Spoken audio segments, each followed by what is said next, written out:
कासिम जब मुल्तान के अंदर मौजूद था और उसे अपनी वालदा की इंतकाल की खबर मिली, ये मोहम्मद बिन कासिम के लिए अफसोसनाक मकाम था। मोहम्मद बिन कासिम इसके बावजूद आगे सफ़र जारी रखना चाहता था और आगे वो मुल्तान से निकलकर हिंदुस्तान के कोने कोने में इस्लाम का झंडा बुलंद करना चाहता था, इस्लाम की दावत को फैलाना चाहता था। तो इसी दौरान मोहम्मद बिन कासिम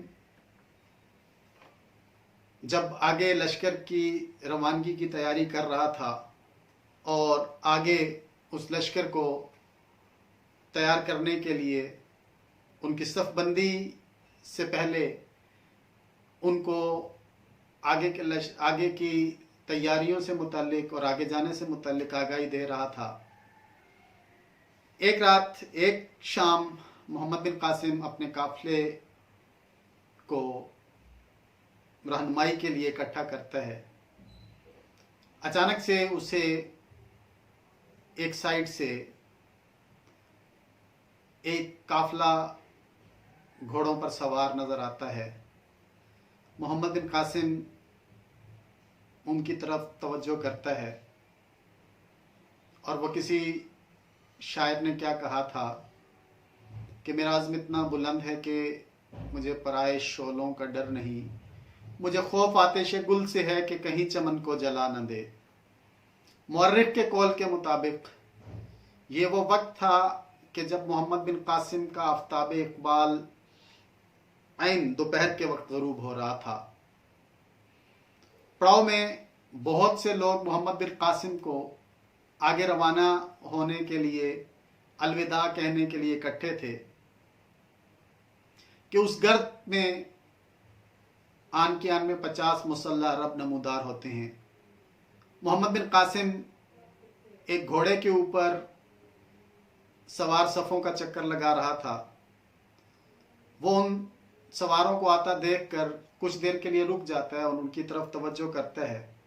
वो सवार आके मोहम्मद बिन कासिम के पास ठहरते हैं, रुकते हैं और एक सवार आगे बढ़कर मोहम्मद बिन कासिम को एक ख़त पेश करता है और कहता है ये अमीरुल मोमिनीन सुलेमान बिन अब्दुल मलिक का ख़त है। मोहम्मद बिन कासिम चौंक कर कहते हैं अमीरुल मोमिनीन सुलेमान? उसने जवाब दिया हाँ, खलीफा वलीद वफ़ात पा चुके हैं। मोहम्मद बिन कासिम ने इन्ना लिल्लाहि व इन्ना इलैहि राजिऊन कहकर जल्दी से ख़त खोल कर पढ़ा और कुछ देर गर्दन झुकाकर सोचने के बाद कासिद की तरफ यानी मैसेंजर की तरफ देखते हुए कहा मुझे सलेमान से यही तवक्को थी। यजीद बिन अबू कब्शा कौन है? यजीद बिन अबू कब्शा वो नया सिपा सालार था जिसके बारे में सलमान ने हुक्म दिया था कि जिस फौज की क़ियादत मोहम्मद बिन कासिम कर रहे हैं, मोहम्मद बिन कासिम को माजूल किया जाता है और यजीद बिन अबू कब्शा को नया कमांडर इन चीफ बनाया जाता है, इस फौज का सिपा सालार बनाया जाता है इस फौज का, और मोहम्मद बिन कासिम को जंजीरें पहनाकर मेरे पास पेश किया जाए।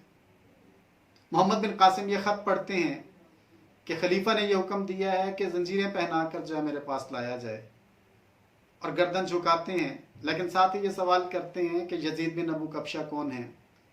एक दरमियानी उम्र का आदमी अपना घोड़ा आगे बढ़ाता है और कहता है मैं हूँ। मोहम्मद बिन कासिम अपना घोड़ा बढ़ाकर उसको सलाम करते हैं, हाथ मिलाते हैं और कहा कि आपको इस फौज की क़ियादत मुबारक हो, मैं अमीरुल मोमिनीन की जंजीरें पहनने के लिए हाजिर हूँ। यजीद बिन अबू कब्शा मोहम्मद बिन कासिम की इस मुस्कुराहट को देखता है तो वो मोहम्मद बिन कासिम की इस मुस्कुराहट से बड़ा अट्रैक्ट होता है और पहले वो तमाम पड़ाव में लश्कर की तरफ देखता है जो मोहम्मद बिन कासिम के मुंतज़िर थे कि मोहम्मद बिन कासिम उनको लश्कर को लेकर आगे जाए, और फिर तमाम उन लोगों की तरफ देखता है जो सलेमान की मस्नद नशीनी की खबर सुनकर मोहम्मद बिन कासिम के गिर्द इकट्ठे हो गए थे, और गोया यजीद बिन अबू कब्शा इन सारे लोगों के दरमियान अपने आप को मुजरिम तस्वर करता है। आपको ये याद होगा कि सलेमान की जो मोहम्मद बिन कासिम के साथ 2 दफ़ा महाज़ार आई हुई थी, 2 दफ़ा लड़ाई हुई थी, ये मोहम्मद बिन कासिम की माजूली उसी का शाखसाना थी। सलेमान अब खलीफा बन गया था और मोहम्मद बिन कासिम से बदला लेना चाहता था, इसलिए उसने माजूल करके जंजीरें पहनाकर अपने पास हाजिर करने का हुक्म दिया था। यजीद मोहम्मद बिन कासिम के इस सवाल और जवाब के बाद, इस रवैये के बाद बहुत मुतासिर होता है, बहुत उसको उसके दिल में जगह बन जाती है मोहम्मद बिन कासिम की, और फिर वो उसको मोहम्मद बिन कासिम को जो है वो जब ये सारा कुछ देखता है कि मोहम्मद बिन कासिम इस पॉजिटिव तरीके से बिहेव कर रहा है, तो वो खुद को अपने आप को शर्मिंदा सा महसूस करता है। और यजीद बिन अबू कबशा समझता है कि वो 1 लाख के लश्कर के सामने एक मुजरिम की हैसियत से खड़ा है, नया सिपा सालार ये समझ रहा है, नया कमांडर इन चीफ ये समझ रहा है, और उसके कानों में बार बार ये अल्फाज गूंज रहे हैं जो मोहम्मद बिन कासिम ने बड़ी मोहब्बत के साथ कहे थे कि मैं अमीरुल मोमिनीन की जंजीरें पहनने के लिए तैयार हूँ। एहतराम में उसकी नज़रें कई दफ़ा मोहम्मद बिन कासिम की तरफ उठी और झुक गई, सवाल और जवाब नहीं बन पा रहा था, और बिल आखिर यजीद बिन अबू कबशा कहता है कि मोहम्मद, ये शर्मिंदगी कुदरत ने मेरे हिस्से में लिखी थी।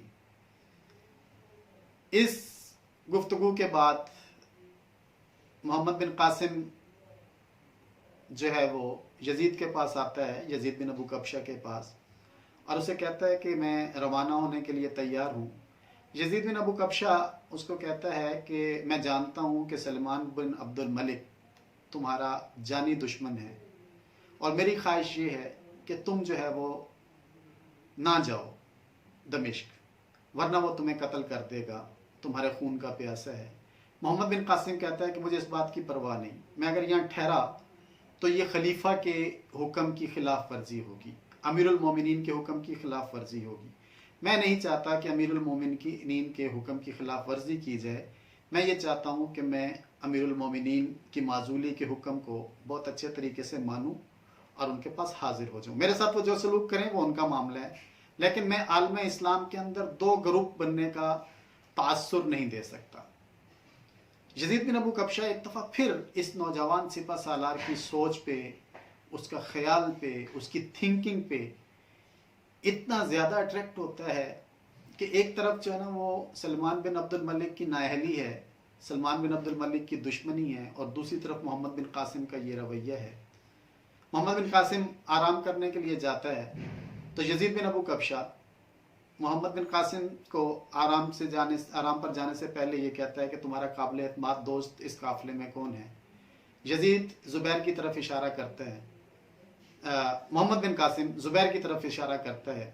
यजीद जो है ना वो ज़ुबैर को अपने पास बैठने का कहता है और मोहम्मद बिन कासिम को कहता है कि आप आराम करें, हम सुबह सफ़र के बारे में देखेंगे।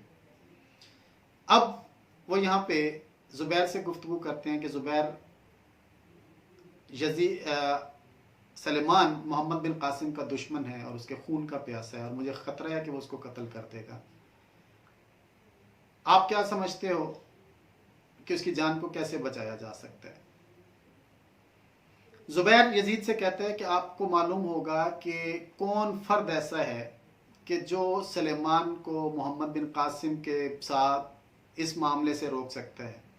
दोनों के अंदर ये इत्तेफाक राय होता है कि इस वक्त एक ही पर्सनैलिटी है जो सलमान को इस हरकत से रोक सकती है, और वो उमर बिन अब्दुल अजीज़ रहमतुल्लाह अलैह। इस गुफ्तगू के बाद यजीद एक ख़त उमर बिन अब्दुल अजीज़ रहमतुल्लाह अलैह के नाम लिखता है, और मोहम्मद बिन कासिम का रवैया और मोहम्मद बिन कासिम का आलम इस्लाम के लिए दर्द और मोहम्मद बिन कासिम की जद्दोजहद और मोहम्मद बिन कासिम के बारे में हिंदुस्तान के लोगों की जो राय है वो लिखता है, और उनसे रिक्वेस्ट करता है कि आप सलमान बिन अब्दुल मलिक को इस काम से रोकें। अब ज़ुबैर वो ख़त लेकर मोहम्मद बिन कासिम की रवानगी से पहले मदीना रवाना होता है। ज़ुबैर को यह हदायत होती है कि वो जहाँ से चाहे उमर बिन अब्दुल अजीज़ रहमतुल्लाह अलैह को ढूंढे और उन तक ये ख़त पहुँचाए। इधर मोहम्मद बिन कासिम का काफ़िला ज़ुबैर की रवानगी के कुछ अरसा बाद रवाना होता है मुल्तान, और फिर रहीम यार ख़ान से सिंध का सफ़र, रोड़ी, बरहमनाबाद और वापसी वही सफ़र जहाँ से मोहम्मद बिन कासिम फतूहात करता निकला था, आज वो सलमान के कैदी की हैसियत से दमिश्क की तरफ रवां दवां था। रास्ते में मोहम्मद बिन कासिम का इस्तकबाल हो रहा था। चंद ख़वातीन अरोड़ में मोहम्मद बिन कासिम को फूल पेश करती हैं और कहती हैं कि ये मैं अरब की हिंदुस्तान की तमाम ख़वातीन की तरफ से आपके लिए ये फूल पेश करती हूँ। मोहम्मद बिन कासिम बड़े एहतराम से वो फूल कबूल करते हैं। ब्रह्मनाबाद से, अरोड़ से, दीबल से व सलमान बिन अब्दुल मलिक के कैदी का घोड़ा फूलों के ढेर रोंगता हुआ निकला। रोड़ी के बाशिंदों ने किसी बादशाह का जुलूस इतना शाहाना नहीं देखा था, किसी अजीज़ की जुदाई पर इतने आंसू नहीं बहाए थे। वो लोग जो मोहम्मद बिन कासिम के साथ 2 साल पहले लड़ने आए थे, आज मोहम्मद बिन कासिम की रवानगी के वक्त आंसू बहा रहे थे। ये सारा काफिला सलमान की तरफ यानी दमिश्क की तरफ रवां दवां था। मोहम्मद बिन कासिम के साथ वो लोग भी थे जो ख़त लेकर आए थे सलेमान का मोहम्मद बिन कासिम की माजूली के लिए। उधर मोहम्मद बिन कासिम को वासित, इराक के एक शहर वासित में तलब किया गया था और वासित के अंदर साले, जिसकी तलवार मोहम्मद बिन कासिम ने गिराई थी, साले ने कोतवाल भेज दिया था मालिक बिन यूसुफ को कि तुम जाके जो है वो मोहम्मद बिन कासिम को कत्ल कर देना। और मालिक बिन यूसुफ खुद एक जालिम इंसान था, लेकिन साले ने उसे बड़े सख्त अहकामात दे के रवाना किए थे।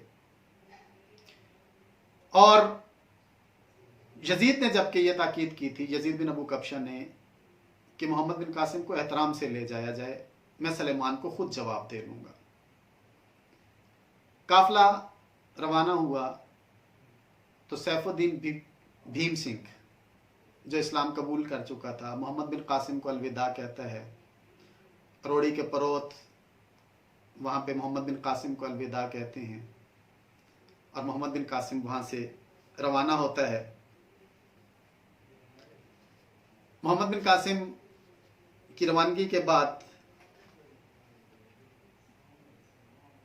सारी इतलात सलमान तक पहुँचती हैं और सलमान गुस्से में है कि मोहम्मद बिन कासिम का रास्ते में इतना इस्तकबाल हो रहा है।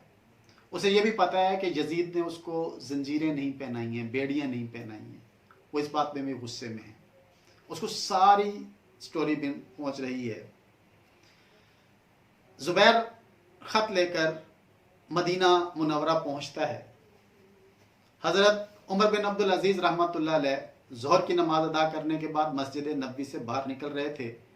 अचानक एक सवार ने आकर दरवाजे के ऊपर घोड़ा रोका। सवार का चेहरा गर्दो गबार से अटा हुआ था, भूख, प्यास और थकावट भी मौजूद थी। इसने उमर बिन अब्दुल अजीज़ रहमतुल्लाह अलैह को इशारा किया और कुछ कहने की कोशिश की, लेकिन उसके गले के अंदर आवाज़ अटक गई। वो घोड़े से उतरकर नीचे उमर बिन अब्दुल अजीज़ रहमतुल्लाह अलैह की तरफ लपका, लेकिन उससे पहले ही बेहोश होकर गिर गया। घोड़े ने जब अपने सवार से आज़ादी हासिल की तो घोड़ा भी झुरझुरी के साथ दम तोड़ गया। ज़ुबैर की बेहोश हो जाने के बाद उमर बिन अब्दुल अजीज़ रहमतुल्लाह अलैह ने ज़ुबैर की जेबों को टटोला कि शायद ये बहुत कोई अहम पैगाम लाया है, और वो ख़त पढ़ लिया जो यजीद बिन अबू कब्शा ने मोहम्मद बिन कासिम की जान बचाने के लिए उमर बिन अब्दुल अजीज़ रहमतुल्लाह अलैह को लिखा था। ज़ुबैर के मुंह पर पानी के छींटे डाले गए और होश में लाने की कोशिश की। ज़ुबैर जब होश में आया तो उस वक्त उमर बिन अब्दुल अजीज़ रहमतुल्लाह अलैह उसका सर अपनी गोद में रख के उसको होश में लाने की कोशिश कर रहे थे। उसने वो प्याला जो उमर बिन अब्दुल अजीज़ रहमतुल्लाह अलैह के हाथ में था उसको पीने की कोशिश की, लेकिन उमर बिन अब्दुल अजीज़ ने कहा कि थोड़ी देर सब्र करो, तुम पहले ही बहुत ज़्यादा पानी पी चुके हो, अब कुछ खा लो, मालूम होता है तुमने कई दिनों से कुछ नहीं खाया। उमर बिन अब्दुल अजीज़ के इशारे पर एक शख्स ने ज़ुबैर के सामने खाना रख दिया, लेकिन उसने कहा नहीं, मुझे पानी चाहिए, मुझे पानी की ज़रूरत है। और फिर अचानक उसे याद आया कि मैं तो किसी और काम के लिए आया था, और अपनी जेबों में हाथ डाला कि मैं अहम पैगाम लाया था, लेकिन जेब में तो ख़त नहीं था। परेशान हुआ। उमर बिन अब्दुल अजीज़ रहमतुल्लाह अलैह ने कहा कि मैंने तुम्हारा ख़त पढ़ लिया है, मैं तुम्हारे बेहोश हो जाने से समझ गया था कि तुम बहुत कोई ज़रूरी पैगाम लाए हो। उसने सवाल किया, तो फिर आप मोहम्मद बिन कासिम से मुताल्लिक कुछ करेंगे? उमर बिन अब्दुल अजीज़ रहमतुल्लाह अलैह ने कहा कि मैं दमिश्क जा रहा हूँ, और अपने ग़ुलाम से कहा कि मेरा घोड़ा तैयार कर दीजिए। ज़ुबैर ने कहा मैं भी आपके साथ जाऊँगा। उन्होंने जवाब दिया नहीं, तुम आराम करो, पिछले सफ़र में तुम बहुत ज़्यादा थक चुके हो। उसने कहा नहीं, मैं बिल्कुल ठीक हूँ। सफ़र को मेरा थकावट इस वजह से थी कि मैं मोहम्मद बिन कासिम की जान बचाऊँ, और मोहम्मद बिन कासिम की जान बच गई तो मुझे सफ़र की थकावट से कोई परवाह नहीं। उमर बिन अब्दुल अजीज़ रहमतुल्लाह अलैह ने कहा कि अच्छा तुम खाना खा लो। ज़ुबैर ने जल्दी जल्दी खाने के चंद नवाले मुंह में रखने के बाद पानी पिया और कहा कि मैं तैयार हूँ। उमर बिन अब्दुल अजीज़ ने एक और घोड़ा तैयार करने का हुक्म दिया। अब ये दोनों सवार दमिश्क की जानिब रवाना होते हैं। उमर बिन अब्दुल अजीज़ रहमतुल्लाह अलैह ने उससे पूछा कि रास्ते में तुमने कितने घोड़े तब्दील किए? उसने कहा मैं हर चौकी से घोड़े तब्दील करता रहा, लेकिन फिर वक्त बचाने के लिए मैंने सहरा सीधा अबूर किया और बहुत कम घोड़े तब्दील किए। इससे पहले भी मेरी सवारी के 4 घोड़े दम तोड़ चुके हैं और ये 5वां घोड़ा था। उमर बिन अब्दुल अजीज़ रहमतुल्लाह अलैह ने कहा कि लोग मोहम्मद बिन कासिम की फतूहात की दास्तानें बड़े शौक़ से सुना करते थे, लेकिन जिस सिपह सालार के पास तुम्हारे जैसे नौजवान हो उसको कोई फ़ौज जो है ना शिकस्त नहीं दे सकती। अब ये दमिश्क की तरफ रवाना हुए और दमिश्क में पहुंचे। खलीफा सलमान मस्जिद में मगरिब की नमाज के बाद अपने महल के अंदर दाखिल हो रहा था। पीछे से किसी ने आवाज़ दी, सलेमान। इस आवाज़ में गुस्सा भी था और जलाल भी। सलेमान ने चौंक कर पीछे देखा और कहा कौन? उमर बिन अब्दुल अजीज़ रहमतुल्लाह अलैह ने इसके सवाल का जवाब देने की बजाय सलेमान का बाजू पकड़ लिया और कहा, सुलेमान खुदा को क्या जवाब दोगे? सुलेमान इंतहा दर्जे का खुद पसंद था, लेकिन उमर बिन अब्दुल अजीज़ की शख्सियत के सामने वो दब कर रह गया, रौब तारी हो गया उमर बिन अब्दुल अजीज़ रहमतुल्लाह अलैह का। ज़ुबैर जो साथ ही था लेकिन वो ज़रा फासले पर था। सलमान ने कहा कि मुझे लगता है कि आपकी बात बहुत सेंसिटिव है, इसलिए बेहतर ना होगा कि हम इसको इंडिविजुअली अंदर कमरे में डिस्कस करें। उमर बिन अब्दुल अजीज़ रहमतुल्लाह अलैह ने कहा कि मैं तो तुम्हें लोगों के सामने जाना झंझोड़ने आया था, मैं तो मस्जिद में तुम्हारा गिरबान पकड़ने आया था, लेकिन चलो अंदर चलते हैं। उमर बिन अब्दुल अजीज़ महल के अंदर दाखिल हुए, ज़ुबैर भी साथ है, और सलमान बिन अब्दुल मलिक को मुखातिब करके उमर बिन अब्दुल अजीज़ रहमतुल्लाह अलैह कहते हैं कि मैं तुम्हें मोहम्मद बिन कासिम से मुतल्लिक कुछ कहने आया हूँ। मोहम्मद बिन कासिम का नाम सुनकर एक दफ़ा फिर गुस्से के आसार सलेमान बिन अब्दुल मलिक के चेहरे पर नुमायाँ हुए।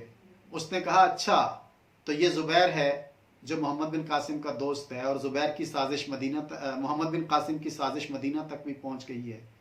ज़ुबैर कहता है कि ये झूठ है कि वो आपके ख़िलाफ़ साजिश कर रहा है। ये यजीद बिन अबू कब्शा का ख़त पढ़ो जो उमर बिन अब्दुल अजीज़ को लिखा गया कि इस कदर पॉजिटिव इंसान कि जो इसलिए आपकी बेड़ियां पहनने के लिए तैयार हुआ, जंजीरें पहनने के लिए तैयार हुआ कि आलम इस्लाम को नुकसान न पहुंचे, तो वो कैसे आपके खिलाफ साजिश कर सकता है? उमर बिन अब्दुल अजीज़ भी उसको झंझोड़ते हैं और उसका यजीद बिन अबू कब्शा का खत उसको देते हैं सलेमान को, और कहा कि ये आपका ख़ास दोस्त है, और अगर वो मोहम्मद बिन कासिम के हक़ में ख़त लिख सकता है तो फिर मुझसे ये तवक्को ना रखना कि मैं तुम्हें मुसलमानों की गर्दन पर छुरी रखते देखकर खामोश रहूँगा।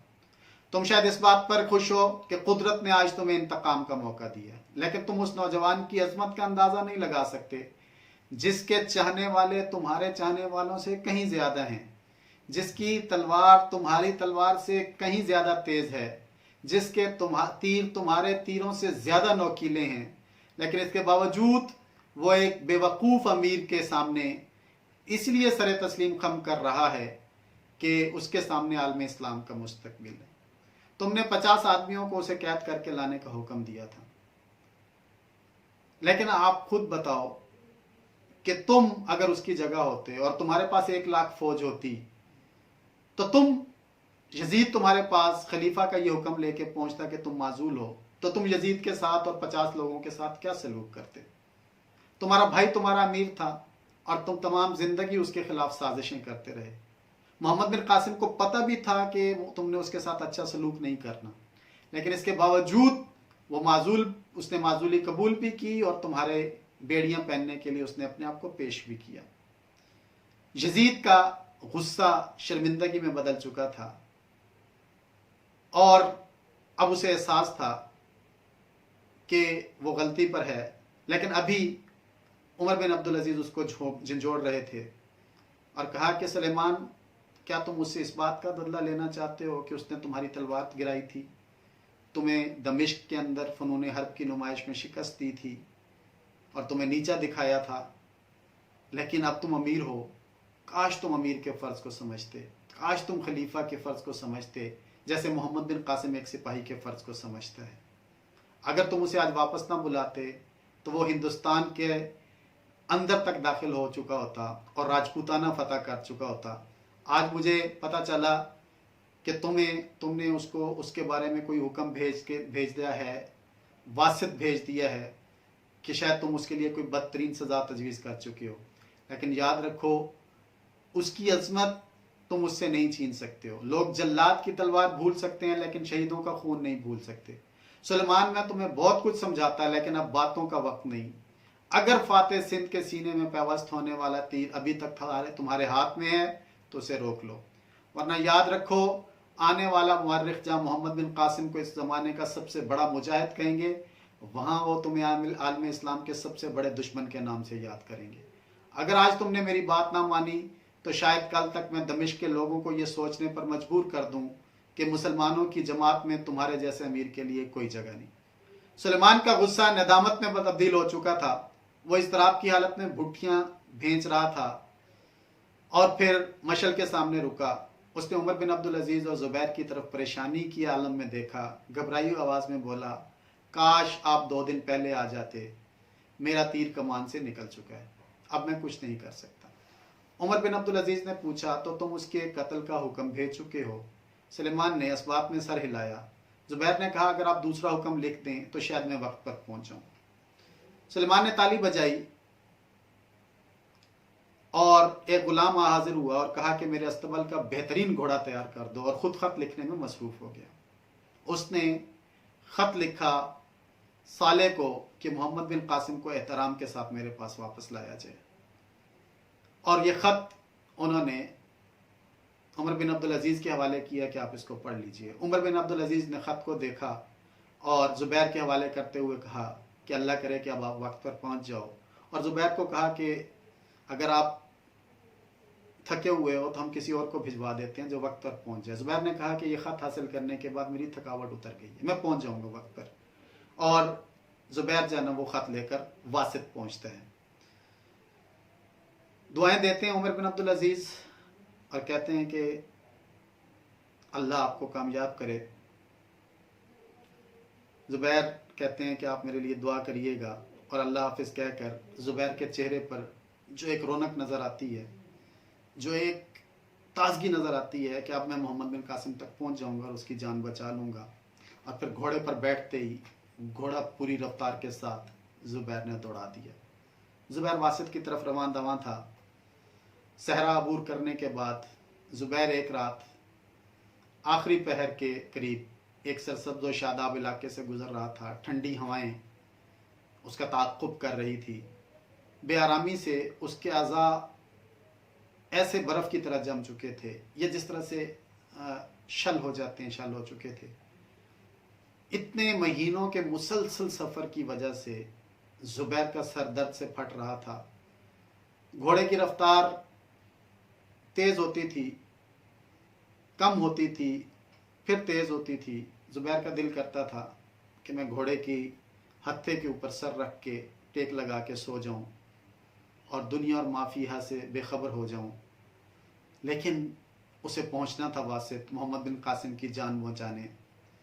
कभी कभी उसके घोड़े की लगाम ढीली पड़ जाती, उसकी ग्रिप ढीली पड़ जाती और घोड़ा भी ढीला पड़ जाता, लेकिन फिर जब उसके अंदर ये हौसला पैदा होता, ये चमक पैदा होती कि मैंने मोहम्मद बिन कासिम को बचाना है, तो फिर घोड़े को पूरी रफ्तार से वो चलाता। अचानक उसके ज़हन में ख्याल आते कि मैं मोहम्मद बिन कासिम तक पहुंच भी पाऊंगा या नहीं पहुंच पाऊंगा। सितारों की तरफ देखता और सितारों की तरफ देखकर मज़ीद घोड़े की रफ्तार तेज़ कर देता। उसकी मंजिल करीब आ रही थी। वो सोच रहा था कि मैं मोहम्मद बिन कासिम के बारे में सुलेमान का ख़त जब साले को दूंगा तो मोहम्मद बिन कासिम को वापस लेकर सुलेमान के पास जाऊंगा। खुश हो रहा था ये सोच सोच कर। और फिर सोचते ही सोचते उसने सोचा कि जब मैं मोहम्मद से मिलूंगा तो उसे कहूँगा, मोहम्मद मैं अब सो जाना चाहता हूँ किसी नदी के किनारे, किसी दरख्त की घनी और ठंडी छाँव में, और देखो जब तक मैं खुद ताज़ा दम होकर ना उठूँ मुझे जगाना मत। नींद कितनी अजीब चीज़ है, हर दुख का मदावा, हर दर्द का इलाज। मैं कम अज़ कम एक दफ़ा जी भर कर सोना चाहता हूँ। लेकिन नहीं मेरे दोस्त, तुम्हें सलामत देखकर मेरी नींद और थकावट दूर हो जाएगी। उफ़क़ के मशरिक़ पर सुबह का सितारा नमूदार हो रहा था। ज़ुबैर का तसव्वुर इसे कहीं दूर वापस ले जा रहा था। 2 साल पहले वो फिर एक बार दीबल के रास्ते एक टीले पर खड़ा था और कमसिन और नौजवान सिपा सालार के ये अल्फाज उसके कानों में गूंज रहे थे, ज़ुबैर मुझे इस सितारे की ज़िंदगी पर रश्क आता है। इसकी ज़िंदगी जिस कदर मुख्तसर है उसी कदर इसका मकसद बुलंद है। देखो ये दुनिया को मुखातिब करके कह रहा है कि मेरी आर्जी ज़िंदगी पर इजहार अफसोस न करना। कुदरत ने मुझे सूरज का मैसेंजर बनाकर भेजा है और मैं अपना फ़र्ज़ पूरा करके जा रहा हूँ। काश मैं भी इस मुल्क में आफ्ताब इस्लाम के तलू होने से पहले सुबह के सितारे का फ़र्ज़ अदा कर सकूँ। ज़ुबैर के दिल में एक खौफ सी उठी और उसने फिर एक बार थके हुए घोड़े को पूरी रफ्तार से छोड़ दिया। उफ़क़ के मशरिक़ से शब की रिदाए सियाह सिमट रही थी। सुबह का सितारा नूर के आंचल में छुप गया और आफ्ताब खूनी कुबा पहनकर नमूदार हुआ। ज़ुबैर ने आखिरी चौकी से अपना घोड़ा तब्दील किया। 2 कोस और चलने के बाद ज़ुबैर को हदे नज़र पर वासित की मसाजिद के मीनार नज़र आ रहे थे। वो हर कदम पर उम्मीद और यकीन के उड़ते हुए तूफ़ानों में, उम्मीद और मायूसी के उड़ते हुए तूफ़ानों में उम्मीद की शमा रोशन कर रहा था। शहर के मगरबी दरवाजे पर जब वो पहुंचा तो चंद आदमियों के कंधे पर उसने एक जनाजा देखा और जनाजा देखने के बाद घोड़े की बाग उसके हाथ से छूट गई। उसके टांगों में अपना ही बोझ संभालने की हिम्मत नहीं थी। फिर भी इसने हिम्मत करके एक अरब से पूछा, साले कहाँ रहता है? अरब ने इसकी तरफ हक़ारत से देखते हुए जवाब दिया, तुम कौन हो? उस सफ़ाक से तुम्हारा क्या काम है? ज़ुबैर ने चंद नौजवानों की पुरनम आंखें देखी, फिर अरब की तरफ देखा और धड़कते हुए दिल पर हाथ रखकर बोला, मैं दमिश्क से खलीफा का एक ज़रूरी पैगाम लाया हूँ। अरब ने सवाल किया, खलीफा ने अब किसके कत्ल का हुक्म भेजा है? ज़ुबैर ने पथराई हुई आंखों से अरब की तरफ देखते हुए पूछा, ये जनाजा किसका है? अरब ने जवाब में कहा, तुमने फातेह सिंध का नाम सुना होगा। ज़ुबैर के हाथ से घोड़े की बाग छूट गई और लड़खड़ाकर ज़मीन पर गिर पड़ा। बहुत से लोग इसके गिर्द जमा हो गए। एक नौजवान ज़ुबैर ज़ुबैर कहता हुआ आगे बढ़ा और इसके करीब बैठकर इसको होश में लाने लगा। इसकी आंखों में आंसू थे और दर्द भरी आवाज़ में कह रहा था, ज़ुबैर उठो, जल्दी करो, इमादुद्दीन मोहम्मद बिन कासिम का जनाजा जा रहा है। ज़ुबैर बेहोशी की हालत में बुड़बुड़ा रहा था, मोहम्मद मैं अब सो जाना चाहता हूँ किसी नदी के किनारे, किसी दरख्त की ठंडी और घनी छाँव में, और जब तक मैं खुद ना उठूँ मुझे जगाना मत। नौजवान ने ज़ुबैर को झंझोड़ा और कहा, ज़ुबैर मैं खालिद हूँ, देखो मोहम्मद चल बसा। सिंध का सूरज वासित की खाक में ग़ुरूब हो रहा है। उठो, लोग तुम्हारे दोस्त का जनाजा लेकर जा रहे हैं। ज़ुबैर ने आंखें खोली और परेशान से होकर बोला, खालिद तुम? मैं कहाँ हूँ? उफ, मैं शायद बेहोश हो गया था। वो जनाजा मुझसे शायद कोई ये कह रहा था, नहीं नहीं वो मोहम्मद बिन कासिम नहीं हो सकता, देखो मैं उसकी रिहाई का हुक्म लाया हूँ। ज़ुबैर ने ख़त निकाल कर खालिद को दे दिया और कहा, खालिद इसे जल्दी से साले के पास पहुँचा दो। खालिद ने बग़ैर तवज्जो दिए कागज़ का वो पुर्जा ज़मीन पर फेंक दिया। ज़ुबैर बुत सा बनकर खालिद की तरफ देख रहा था। एक बूढ़े अरब ने उठकर वो ख़त उठाया और उसको खोलते ही चिल्ला उठा कि लोगों, अमीरुल मोमिनीन ने मोहम्मद बिन कासिम के कत्ल का हुक्म नहीं भेजा था, बल्कि इज्जत से लाने का कहा था। साले ने इसको अपनी मर्जी से कत्ल किया है। यह खत पढ़ने के बाद लोग साले के घर के ऊपर हमलावर होते हैं। मोहम्मद बिन कासिम को दफन करने से पहले लोग साले का खात्मा कर देते हैं, लेकिन उससे पहले मोहम्मद बिन कासिम को शहीद किया जा चुका था और मोहम्मद बिन कासिम को ज़ाती दुश्मनी की बुनियाद पर आलम इस्लाम से एक ऐसे हीरो को ख़त्म किया गया था कि जो हिंदुस्तान के अंदर इस्लाम फैलाने का बायस था। हमने हमेशा हीरोज़ के साथ यूँ ही किया है, हमने हमेशा हीरोज़ को यूँ ही सिला दिया है। हम वो कौम हैं कि जो हमें हीरो मिलता है हम उस हीरो को यूँ ही रुसवा करते हैं। मोहम्मद बिन कासिम को ले लें या उससे पहले सहाबा के ज़माने से ले लें या आज के ज़माने में हम अपने आज के हीरोज़ को ले लें, हम अपने हीरोज़ के साथ यूँ ही सलूक करते हैं जो सुलेमान और साले ने हमारे हीरो मोहम्मद बिन कासिम के साथ किया था। अल्लाह मोहम्मद बिन कासिम शहीद की कब्र को नूर से मुनव्वर कर दे और जन्नत के बागों में से एक बाग बना दे, और इस पाकिस्तान के अंदर पाकिस्तान की फतह और पाकिस्तान का बनना और पाकिस्तान के अंदर जो इस्लामी जमहूरिया पाकिस्तान का